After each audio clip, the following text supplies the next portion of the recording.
और नहीं गधा एक प्रवृत्ति है मूर्खता की। मूर्ख के दो सींग रहते हैं। ज्ञानियों ने देखा कि गधे के दो सींग होते हैं, मूर्खों के अंदर दो सींग रहता है।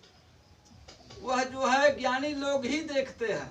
उनके ईर्ष्या और द्वेष रूपी सींग रहते हैं। जो ज्ञानियों से ईर्ष्या रखता है और दूरी बनाए रखता है, जिस कारण वह गधा का गधा ही बना रहता है।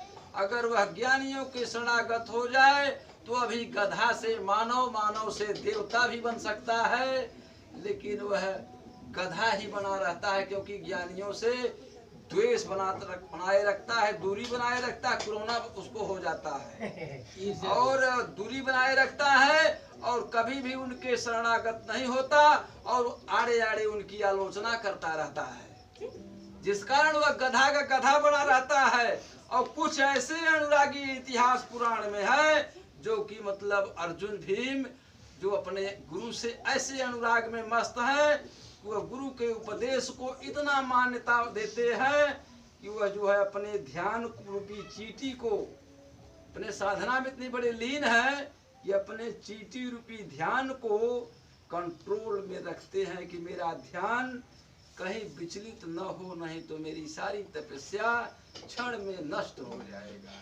इसलिए वह हमेशा रस्सी पगाह लगा करके अपने ध्यान धारणा को काबू में रखते हैं।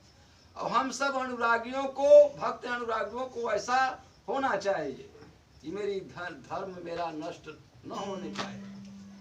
अपने धर्म की रक्षा के लिए अपनी सूरत पर काबू रखना चाहिए। एक चींटी के मृत्यु भय से लाखों गीत गाए, लाखों गीत गाए। एक चींटी के मृत्यु भय से लाखों गीत गाए, लाखों गीत गाए। एक चींटी के मृत्यु भय से लाखों गीत गाए,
चींटी कोई और नहीं बताया, ध्यान धारणा अपनी सूरत ही चींटी है।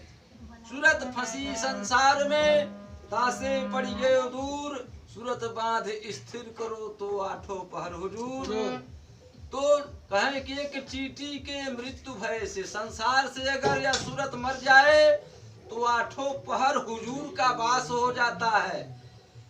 और कहे एक चींटी के मृत्यु भय से लाखों गिद्ध अघाए, तो वहां पर हुजूर का वास हो जाता है, परमात्मा का वास हो जाता है। लाखों गिद्ध प्रवृत्ति के मनुष्य विकारी, एक निर्विकारी महापुरुष के पास आकर के और उनके कथा प्रवचन से मस्त होकर के वह भी गिद्ध से हंस हो जाते हैं, उनके में बदलाव आ जाता है। लाखों गिद्ध अघा जाते हैं, तौने पर कुछ बाकी रह जाते हैं, जो वह भी आकी बाकी वह भी सुन करके वह भी मराते रहते हैं कि हम भी चले, बड़ा पहुंचा महात्मा है और हमारा भी कल्याण हो जाएगा उनसे।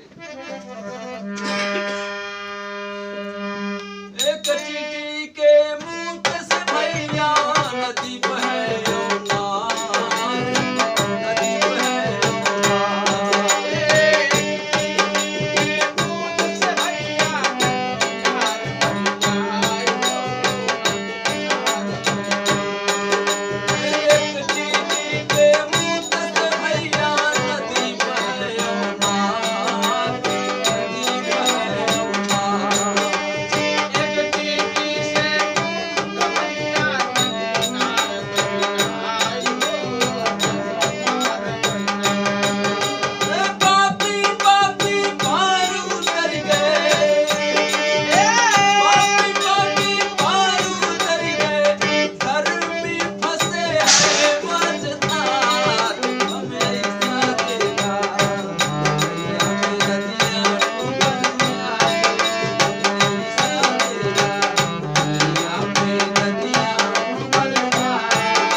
नदी बहे और नार। चींटी मत देखिए, मैंने बता दिया कि चींटी माने सूरत। तो सूरत जब परमात्मा में बिल्कुल विलीन हो जाता है तो वह अमृतमय हो जाता है। जो कुछ भी मुतेगा, चाहे मुख से चाहे आंख से कहीं से भी, वह अमृत ही मुतेगा। और जो उसको अमल कर लिया, अपने जीवन में पान कर लिया, उसके जीवन बदल जाते हैं। कहे कि एक चींटी के मूत से नदी बहे और नार। नदी नार क्या है? अनुराग बैराग। अनुराग और बैराग की नदी नार बहने लगता है। जो गुरु के अमृत का पान कर लिया अपने जीवन में, तो उसके जीवन में नदी नार, अनुराग बैराग। और जब अनुराग आ जाता है ऐसा, तो अपने मनोविकारों को, मोह को मारने में सरल हो जाता है अर्जुन की तरह, और सबको मार देता है, मार करके और अपने को मुक्त हो जाता है। पापी पापी पार उतर गए। जो अपने मोह को मार दिया वह पापी पार हो गया। और जो है इन विषयों को, इन विकारों को अपना मित्र समझ करके, अपना परिवार समझ करके पाले रखता है, उसके शत्रु बन करके उनका विनाश कर देते हैं। हमने ऐसा देखा। इसलिए मुक्त होना है तो पापी बनो। क्या पाप करना है? अपने मनोविकारों को मारना है। मार दो, पार उतर जाओगे। राम राम कहो, कृष्ण कृष्ण कहो या मत कहो। सबसे बड़ा पहली भूमिका है कि अपने मनोविकारों को मार दो, बुरी इच्छाओं को मार दो। कहे कबीर सुनो भाई साधो, यह पल है निर्वाण।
ऐसा देखा।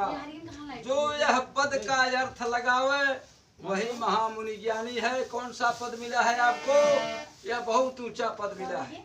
इस पद का सही अर्थ नहीं लगा पा रहा, इसलिए बहुत नीच में गिनती हो जा रही है। अगर ऊंची इसकी पदवी पाना है, सही अर्थ लगाओ।